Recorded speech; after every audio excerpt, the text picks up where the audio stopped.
Jetn, il-Kijiner, a poet and activist, is at COP26 as a climate envoy for the Republic of the Marshall Islands, a sprawling nation of more than 1,200 low-lying atolls and islands in the Pacific Ocean.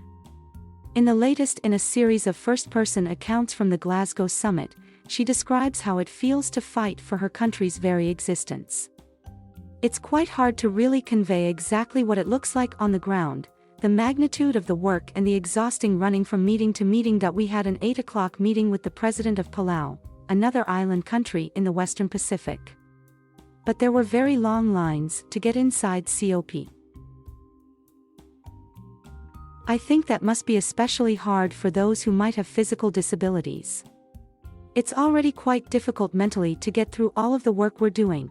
The sheer magnitude of it. The Marshall Islands are only 2 m above sea level, and we are one of the most threatened countries in the world, due to the sea level rise caused by climate change.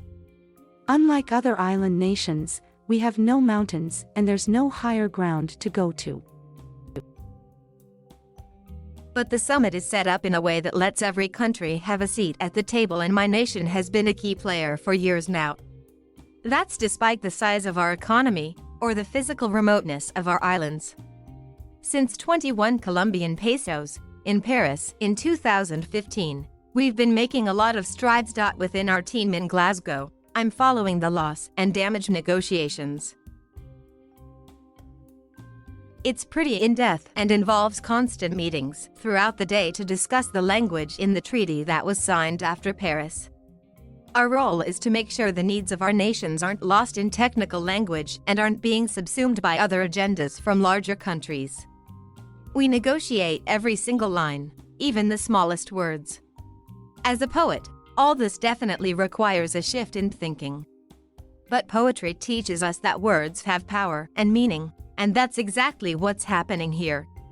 We're looking at documents that have huge implications for the survival of our country and whether we'll get the assistance needed. There was also a meeting between heads of state and representatives from countries in the High Ambition Coalition, which is trying to make sure this doesn't end as a block COP, like climate activist Greta Thunberg has warned. I think when you know why you're here, what your ultimate goal is and what you're fighting for, it helps you maintain your momentum and balance as you deal with these complicated issues, which are so physically taxing.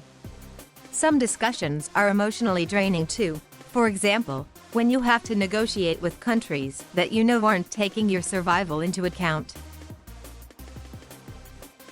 That's what it's like being here. It's just trying to stay afloat, keep the momentum going and keep moving forward through the day. As told to John Kelly, the 26 Colombian pesos Global Climate Summit in Glasgow is seen as crucial if climate change is to be brought under control. Almost 200 countries are being asked for their plans to cut emissions, and it could lead to major changes to our everyday lives.